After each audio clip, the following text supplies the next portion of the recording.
Hello दोस्तों, स्वागत है आपका आज की वीडियो में। आज की वीडियो में बात करेंगे कि बिटकॉइन के अंदर क्या चल रहा है। बिटकॉइन नीचे जा रहा है, मार्केट भी सारी नीचे जा रही है। ऑल्ट कॉइन जो अच्छा खासा थोड़ा ऊपर आए थे वो भी वापस नीचे आ गए हैं। तो उसके अंदर क्या हुआ है क्या नहीं हुआ है उस टॉपिक पर थोड़ी बातें करेंगे। मार्केट का क्या चला है और क्या नहीं है। तो ये भी आप देख रहे हैं वन डे का ये कैंडल का चार्ट है बिटकॉइन का। तो अभी आप देख रहे हैं इसके अंदर जो ओवरऑल मार्केट अभी तक डाउन आई है वो वैसे मैंने लगा रखा है यहाँ पर, इस एरो को ऐसे लगा रखा है क्योंकि मुझे है कि एटलीस्ट 10% तो जाएगी, जो मुझे लग रहा है। उसका रीज़न क्या है मैंने आपको बहुत बार बताया, सपोर्ट एंड रेजिस्टेंस कैसे मतलब ड्रॉ करते हैं। एक बार मैं फिर अपनी इस वीडियो में बता देता हूँ। अभी आप देखेंगे अब प्राइस नीचे आ रहा है तो ऑब्वियस है नीचे आएगा तो सपोर्ट लेगा और ऊपर जाएगा तो उसके लिए रेजिस्टेंस होगी। तो आपको पता था मैंने रेजिस्टेंस पहले ही ड्रॉ करके रखी हुई थी यहाँ पर, अगर आप हमारी वीडियो देखते हैं तो, कि ये रेजिस्टेंस थी और मैंने कहा था प्राइस तोड़कर ऊपर जाएगा तो हम अच्छा खासा मूव देख सकते हैं। तो प्राइस तोड़कर इस वाली कैंडल में ऊपर गया था जो कि 13 अगस्त की थी। तो 14 अगस्त को उसने नया ऑल टाइम हाई भी बनाया था 1,24,600 समथिंग का।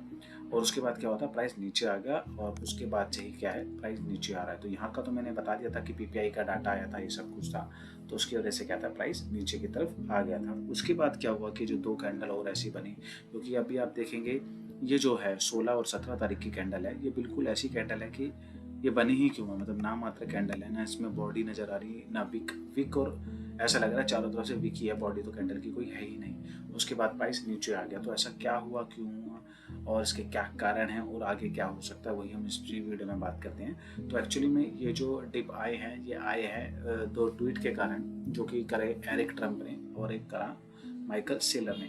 माइकल सेलर ने भी जब पहले टाइम पे जब मार्च या फेब के दौरान जब ऐसा ट्वीट किया था तो मार्केट 30% तक, मतलब 30% तक नीचे गई थी। तो मैं आपको दिखाता हूँ, अगर 10% है, अगर उसी 30% को हम सोचते हैं तो उसका 30% कहाँ तक जाएगा, उसका 30% मतलब $1,00,000 से भी नीचे चला जाएगा। तो इतना तो मुझे नहीं लगता कि प्राइस अभी नीचे जाएगा एकदम से। हाँ, लेकिन यह है कि क्योंकि मोमेंटम ज़्यादा बचा नहीं है।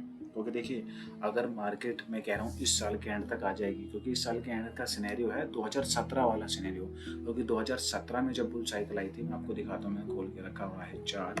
हाँ ये रहा, अगर हम इसमें जाके देखते हैं बिटकॉइन में 2017 में, ये रहा 2017, ठीक है ना। 2017 में आप देखेंगे यहाँ ऊपर एक मंथ है, जनवरी फरवरी मार्च अप्रैल, यहाँ पर ईयर है। तो 2017 में आप देखेंगे तो ये जो टाइम था जुलाई अगस्त का, अगस्त में देखेंगे, अगस्त यहाँ क्या था 65% का, लेकिन क्या हुआ था यहाँ सितंबर माइनस में गया था। तो अभी क्या है अच्छा खासा अगस्त हमारा पॉजिटिव चल रहा था और एक कन्वर्ट हो गया नेगेटिव में 1.89%, मतलब पॉइंट कह रहा हूँ -1.89% चला गया है। तो ऐसा भी लग रहा है कि शायद हो सकता है कि कहीं ऐसा तो नहीं कि अगस्त नेगेटिव में जाए और यहाँ पर सितंबर पॉजिटिव हो जाए, क्योंकि सितंबर में आपको पता है जो फेड के इंटरेस्ट रेट का घट होने की संभावना है वो 70 to 82% तक है।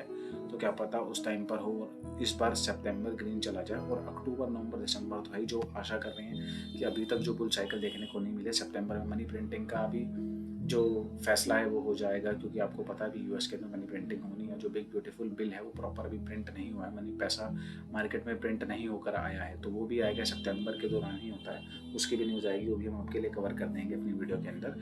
तो उसकी आशा भी करी जा रही है कि सितंबर में आएगा। तो अगर वो सितंबर में आएगा तो अक्टूबर, क्योंकि जब मार्केट में पैसा आएगा उसके बाद तो मार्केट के अंदर पैसा फ्लो होगा, तो अक्टूबर नवंबर दिसंबर तक देखा जा रहा है कि ऐसा हो सकता है कि अब की बारी का बुल साइकिल रिपीट करेगी कौन से वाले लास्ट पैटर्न को, जो कि 2017 में बुल साइकिल का पैटर्न हुआ था, ये वाला।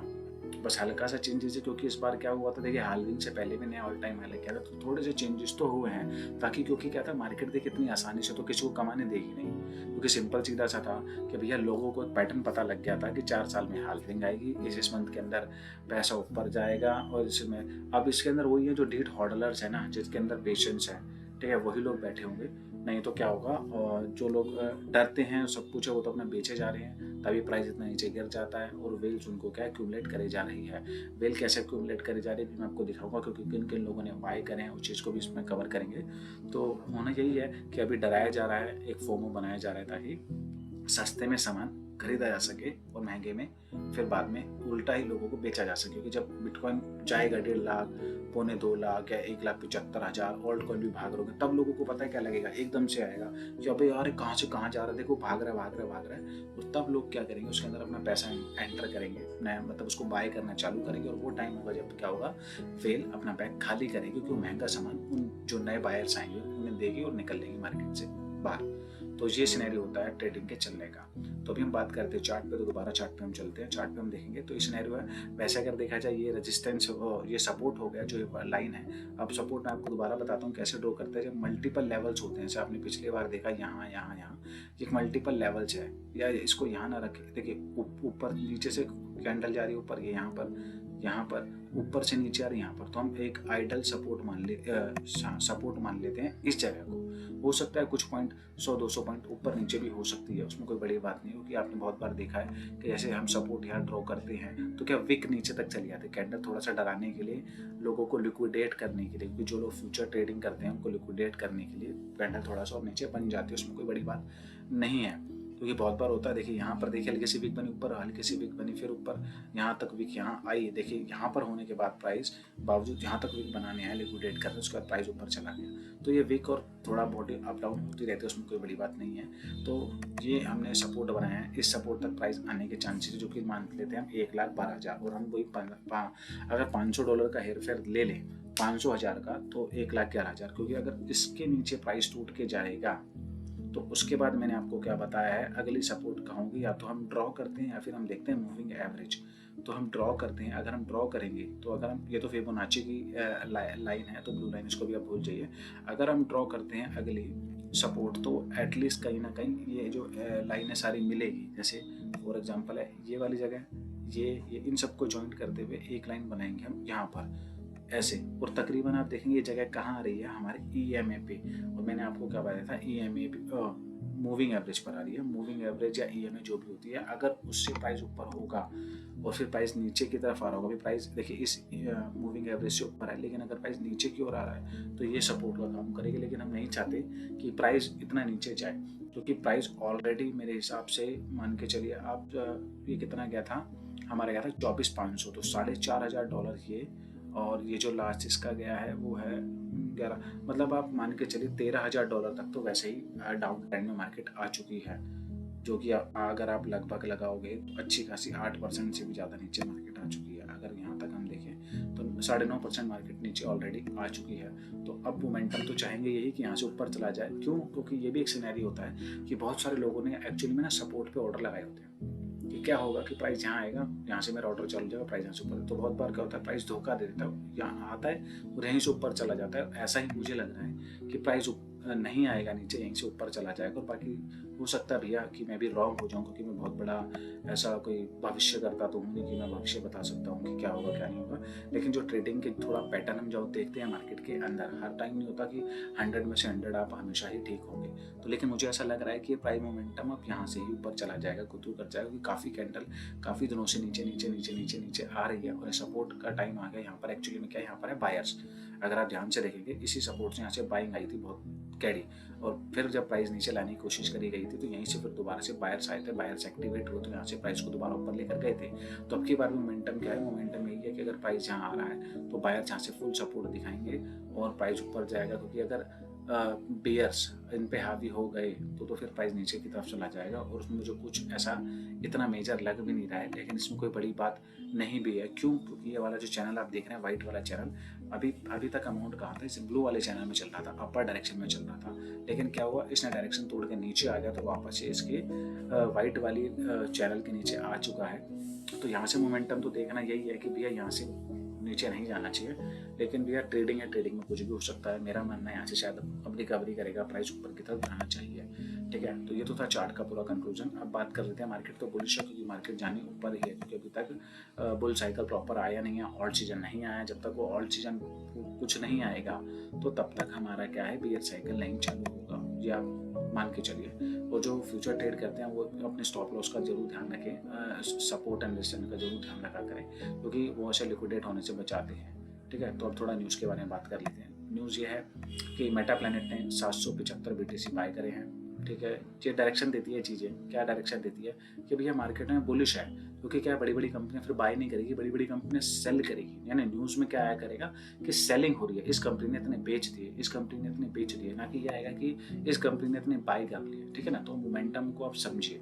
दूसरा, माइकल सेलर जो आपको पता है 430 बिटकॉइन उन्होंने बाय कर दिए हैं, और बहुत बड़ी बात है, $1,19,000 पे इन्होंने बाय किया, और अभी ये 6,29,376 बिटकॉइन उन्होंने एक्यूमुलेट कर चुके हैं। और बात करते हैं यहाँ पर, चलते हैं यहाँ पर, यह है कि बिटकॉइन की हिस्ट्री। हाँ, बिटकॉइन की हिस्ट्री को देखिए, 17 साल हो गए। 17 साल पहले सतोशी नाकामोटो ने bitcoin.origin का डोमेन लिया था। मतलब जब ये पूरा बिटकॉइन और इसको चलाने की, मतलब बनाने की प्रक्रिया स्टार्ट करी गई थी 2008 की बात है, अगस्त की, और एग्जैक्ट अगस्त 2008 18 अगस्त को, ये 17 साल पूरे हो चुके हैं, 2 डेकेड होने वाले हैं 3 साल बाद इसको।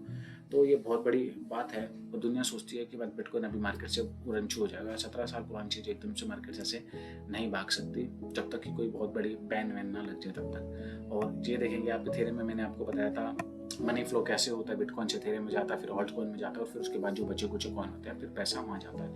तो अभी आप देखेंगे शार्प लिंक ने फिर से कितना बाई किया, 1,43,593 इथेरियम, सॉरी हाँ, इथेरियम बाय करे हैं इन्होंने, और इनकी होल्डिंग हुई है 7,40,760 इथेरियम की।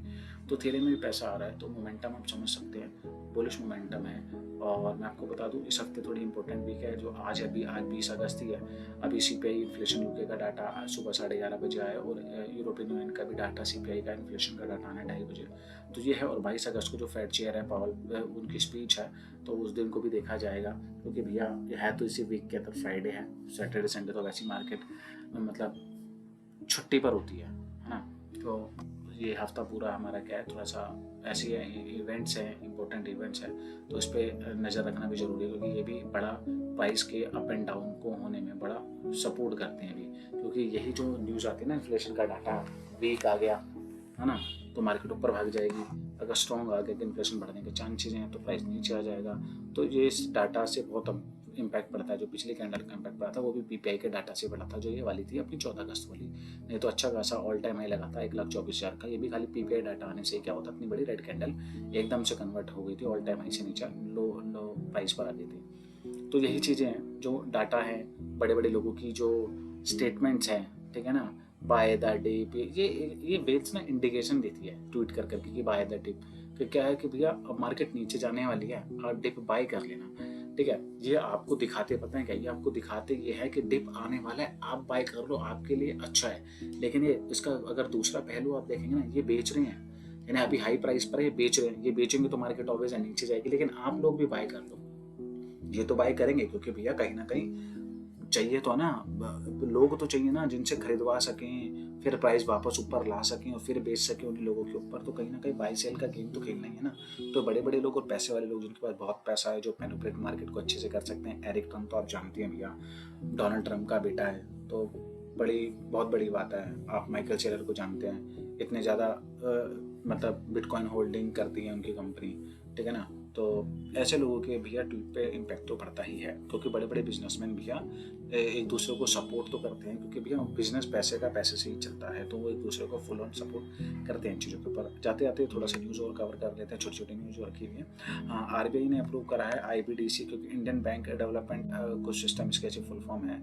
इनको किया है कि ये जो प्लेटफॉर्म है MSME फाइनेंशियल मार्केट के, इनको ब्लॉकचेन प्लेटफॉर्म पर लाने के लिए इन्होंने अप्रूवल दे दिया। आरबीआई ने अप्रूवल दिया, कितनी बड़ी बात है। आरबीआई जो मतलब ब्लॉकचेन के और क्रिप्टो कितना खिलाफ थी, वो अप्रूवल दे रही है, तो अच्छी बात है। शायद हो सकता है इनका भी मूड थोड़ा सा बदल जाए। अभी सुनने में ये भी आया कि इनकम टैक्स जो हैं उन्होंने भी मांग करी है। अभी इन्होंने पूछा है, जो हमारे इंडियन एक्सचेंजेज है उनसे पूछा है कि टैक्सेस के अंदर कुछ प्रॉब्लम्स हैं, क्योंकि देखिए क्या होता है कि लोग बाग क्या है, टैक्स बचाने के लिए बाहर के एक्सचेंजों को यूज़ कर रहे हैं, ट्रेडिंग कम कर रहे हैं, क्योंकि भैया 1% TDS 30% का टैक्स और नो सेट ऑफ लॉसेस को आप सेट ऑफ नहीं कर सकते हैं। तो भैया देखिए, इसी को बचाने के लोग क्या है बाहर जा रहे हैं, और 90% 100 में से 90% जो ट्रेडर हैं वो ऑफशोर एक्सचेंज यूज़ करते हैं, जो बाहर के एक्सचेंजेस है, इसलिए इंडियन एक्सचेंजेस को यूज नहीं करते। तो शायद इसी सोच को लेकर क्या है कि इनकम टैक्स विभाग वालों ने ये चीज़ सोची है। बातचीत होगी अब इसके ऊपर, और जैसी बातचीत होगी कुछ इसका निर्णय निकल कर आता है तो मैं आपको जरूर कवर करूंगा अपनी वीडियो के अंदर, आपको दिखाऊंगा कि उस पर क्या बात हुई क्या नहीं हुई है। नेक्स्ट न्यूज़ जो है, नेक्स्ट न्यूज़ जापान की। जापान ने क्या है, जापान ने स्टार्टअप कर दिया है, अपना एक स्टेबल कॉइन निकाला जो कि येन वहाँ की करेंसी है। तो येन से पैक्ड स्टेबल कॉइन वो निकाल रहे हैं। और यही चीज़ तो मैं कब से अपनी वीडियो में कहता रहा हूँ कि हमारे इंडिया को भी चीज़ के बारे में सोचना चाहिए, INR बेसिक स्टेबल कॉइन होना चाहिए। तो जापान ने वो काम चालू कर दिया है और एक अच्छी बात है, एक पॉजिटिव न्यूज़ है। इससे क्या होगा कि जापान की खुद की जो लोकल करेंसी है ना, उन्हें क्या करना पड़ेगा, अपने येन से पहले USDT बाय नहीं करना पड़ेगा, वो येन के ही स्टेबल कॉइन से सीधा बिटकॉइन इन चीज़ों को बाय कर पाएंगे। तो उससे क्या होगा, उसमें जो करेंसी की एलोकेशन होती है ना, जैसे अभी हम INR से USDT बाय करते हैं तो USDT का डोमिनेंस बढ़ता है, डॉलर का डोमिनेंस बढ़ता है। तो उससे क्या होगा, इनसे क्या होगा, इनकी कंट्री की करेंसी पर ही अपना स्टेबल रहेंगे लोग, अदर करेंसी की तरफ यानी USDT की तरफ नहीं जाएंगे। तो ये भी बहुत एक अच्छा स्टेप है। ऐसा स्टेप हमारी गवर्नमेंट को भी जल्दी लेना चाहिए। और नेक्स्ट न्यूज़ जो है, ऑनलाइन गेमिंग बिल निकल के आया है, 2025 में बिल आ रहा है ये, जिसके अंदर क्या होगा, ये ड्राफ्ट के लिए गया हुआ है। जो ऑफिशियल का कहना है कि भैया अरेस्ट तक हो जाएंगे आप विदाउट वारंट के अंदर। और क्या है, इसके ऊपर रोक लगाई जा रही है कि आप भैया 3 साल तक की सज़ा मिलेगी और फाइन भी होगा इसके ऊपर। और ये जो आप ऑनलाइन गेमिंग खेलते हैं, अर्न करते हैं, चाहे पोकर शोकर जो भी है, टीम बनाओ, क्रिकेट से रिलेटेड है, जो भी कुछ होगा ऑनलाइन गेमिंग, क्योंकि देखिए ऑनलाइन गेमिंग में तो क्रिकेट भी आता है, कहते हैं ना क्रिकेट बनाओ, टीम बनाओ, तो ये सारी चीज़ें आती हैं। तो इसके ऊपर भी उन्होंने बिल बना रहे हैं। मतलब कमाने तो किसी को कहीं से देने का कोई चांस ही नहीं है कि यहाँ के लोग कहीं से भी कमा लें। चलो भैया, बाहर कंट्री में आप देखोगे ना, हर एक मतलब एक गेमिंग सेक्टर तक है वहाँ पर, कि वहाँ पर मतलब टूर्नामेंट होते हैं, चाहे वो वीडियो गेम्स के होंगे ना बड़े बड़े, जैसे आपने नाम सुना होगा टेकन 3 या ऐसे ऐसे गेमों का, वहाँ पर टूर्नामेंट तक होता है। मतलब यहाँ पर तो क्या है कि अगर यूथ को चलो गेमिंग खेल के पैसा कमाना है, और कमा भी रहे हैं लोग, ऐसे नहीं कमा रहे, तो उसके अंदर भी क्या है कि भैया वो ये दिखा देंगे कि भैया इनकी प्रोटेक्शन के लिए, इस चीज़ के लिए, उस चीज़ के लिए, कि लोगों को लत ना लगे, ये ना हो, तो इसको भी ये बैन करवा देंगे। और तो कुछ है नहीं, जॉब तो देंगे नहीं, बल्कि जो कुछ पैसे भी कमा रहे हैं उनके ऊपर जरूर इनको उनका जरिया भी छीन लेना है। तो दोस्तों, ये अभी क्या है कि ये हमारा जो चार्ट है मंथली का, ये आप देख रहे हैं बिटकॉइन का लास्ट जो इसको हम कवर कर रहे हैं। तो अभी देखते हैं मोमेंटम क्या रहता है। Q3 में मतलब रहा है 6% का भी मोमेंटम चल रहा है। तो देखते हैं अभी प्लस होता है या और माइनस में जाता है नीचे की तरफ, ये तो वक्त ही बताएगा। और मेरे हिसाब से तो प्लस में ही जाएगा, क्योंकि अभी सितंबर बचा हुआ है इसके अंदर। तो आशा करते हैं कि बस मार्केट पॉजिटिव रहे। और जो Q4 है हमारा, वो जो सब जगह से देखिए यही हो रहा है, हम भी यही सोच रहे हैं पुराने पैटर्न को देख के सोच के। तो हो सकता है Q4 है, जनवरी फरवरी तक भी मार्केट चली जाए, लेकिन ये बेचना नहीं है। अगर आप डीप हॉडलर हैं तो बेचना नहीं है, क्योंकि डोमिनेंस जहाँ पूरी अच्छी तरीके से गिरेगी, एकदम से हाहाकार खुद ही मच जाएगा मार्केट में, तब समझ जाना और एग्जिट करने का समय है। और बाकी न्यूज़ को फॉलो करने के लिए कब एग्जिट करना है, ये बात को बार बार हमारे वीडियो में रिपीट सुनने के लिए, क्योंकि सुनते रहेंगे तो वो चीज़ आपको हमेशा याद रहेगी, है ना। बार बार एक ही चीज़ को बोलूँगा तो आपके दिमाग में, जहन में बैठ जाएगी बात। तो उससे क्या होगा, आप रेडी रहेंगे एग्जिट करने के लिए। तो आपको करना कुछ नहीं, बस आपको क्या करना है, हमारी वीडियो को लाइक करना है, शेयर करना है अपने फ्रेंड एंड फैमिली के साथ, चैनल को सब्सक्राइब करना है, नोटिफिकेशन बेल को ऑन रखना है, ताकि वीडियो का नोटिफिकेशन आपको टाइम टू टाइम मिलता रहे। आपकी कोई भी क्वेश्चन क्वेरी, उसके लिए आप कमेंट कर सकते हैं हमारे कमेंट बॉक्स के अंदर। और लाइक करना मत भूलिएगा, कि आपके लाइक से हमें मोटिवेशन मिलता है और चैनल को थोड़ी सी बूस्ट मिलती है। तो आपका दिन शुभ रहे। धन्यवाद।